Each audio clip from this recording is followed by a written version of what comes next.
নমস্কার বন্ধুরা, আমি ডায়েটিশিয়ান শিউলি। আজকে এলাম আরও একটি কুকিং রেসিপি নিয়ে। এটা হলো ফ্রেঞ্চ টোস্ট। কিভাবে কতটা পোর্শন দিয়ে আমি এই দুটো ফ্রেঞ্চ টোস্ট বানাচ্ছি সেটা আপনাদেরকে দেখাচ্ছি। প্রথমে আমি নিয়েছি দুটো ব্রেড, ব্রাউন ব্রেড। এটাকে আমি 4-5টা কিন্তু কেটে নিয়েছি।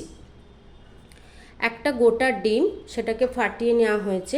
তারপরে এখানে নিয়েছি 3 টেবিল স্পুন দুধটাকে গরম করেই নেওয়া। তার সঙ্গে নিয়েছি পরিমাণ মতো সুগার, একটু ব্ল্যাক পেপার নিয়েছি, গোলমরিচের গুঁড়ো, সল্ট নিয়েছি, আর এটা নিয়েছি ক্যাপসিকাম, যতটা ছোট করে খুবই অল্প পরিমাণে আমি এর মধ্যে দেব।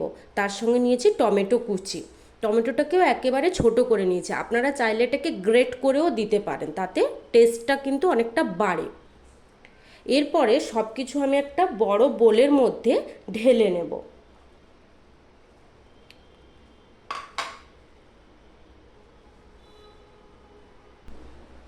সব কিছু আমি এই বোলটার মধ্যে ঢেলে নিয়েছি। এবার ভালো করে এটাকে কিন্তু ফেটিয়ে নিতে হবে।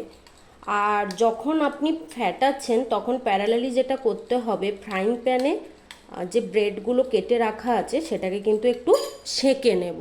কেন কি কাঁচা ব্রেড যখন আপনারা করবেন ফ্রেঞ্চ টোস্ট, তখন কিন্তু গ্যাস হওয়ার পসিবিলিটি থাকতে পারে, বাট যখন এটাকে সেঁকে নেব তখন কিন্তু আর এই গ্যাসের টেন্ডেন্সিটা থাকবে না। ফ্রাইং প্যানটা গরম হয়ে গেছে, আমি ব্রেডগুলো কিন্তু এখানে সেঁকে নেব। প্রায় 1.5 মিনিট 2 মিনিট মতো টাইম লাগবে ব্রেডগুলোকে সেঁকে নিতে।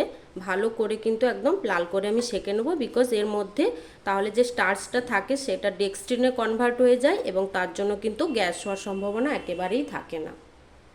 লো ফ্লেমে যখনই ব্রেডটা আমার সেঁকা হয়ে যাবে, এরপরে আমি এর মধ্যে কিন্তু একটু সাদা তেল অল্প করে দিয়ে দেবো।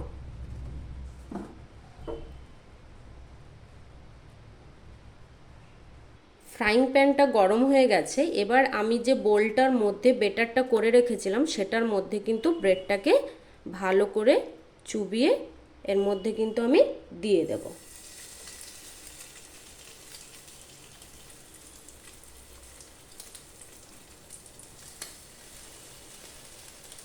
এবারে যে ভেজগুলো ছিল সেটা তো আর এর মধ্যে যাবে না, তাই আপনাকে স্পুন দিয়ে আস্তে আস্তে করে এটার মধ্যে কিন্তু পুরোটা ভালো করে এরকম করে দিয়ে দিতে হবে। 30 সেকেন্ড হয়ে গেছে। এবার দেখি এটাকে একটু উল্টে।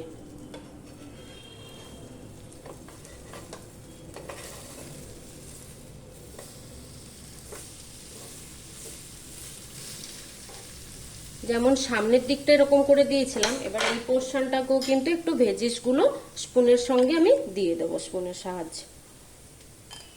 খুব সুন্দর টেস্ট হয় কিন্তু। প্রত্যেকের এটাকে টিফিন হিসেবে ইউজ করতে পারেন, বাচ্চাদেরকেও স্কুল টিফিন দিতে পারেন, ব্রেকফাস্টেও দিতে পারেন, ইভিনিং স্ন্যাক্স হিসেবে ইউজ করতে পারেন।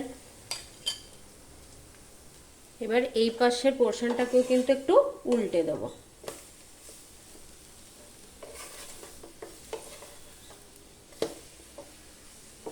দেখুন কি সুন্দর দেখতে লাগছে। চাইলে একটু ঢাকা দিয়ে দিতে পারেন, তাহলে কি হয় না, ক্যাপসিকামটা যেটা থাকে এটা তো একটু সময় লাগে, তো সুন্দরভাবে এটা কিন্তু সেদ্ধও হয়ে যায়। দেখুন ভীষণ টেস্টি একটা মুখরোচক আপনার রেসিপি কিন্তু রেডি হয়ে গেল। এবার আপনাদেরকে এটা প্লেটে সার্ভ করে দেখাচ্ছি। দেখুন টেস্টি একটা রেসিপি কিন্তু আমার রেডি হয়ে গেল, ফ্রেঞ্চ টোস্ট। যদি ভালো লেগে থাকে অতি অবশ্যই আপনারা কমেন্ট করে জানাবেন। থ্যাংক ইউ বন্ধুরা, থ্যাংক ইউ সো মাচ আমার এই ভিডিওটি দেখার জন্য।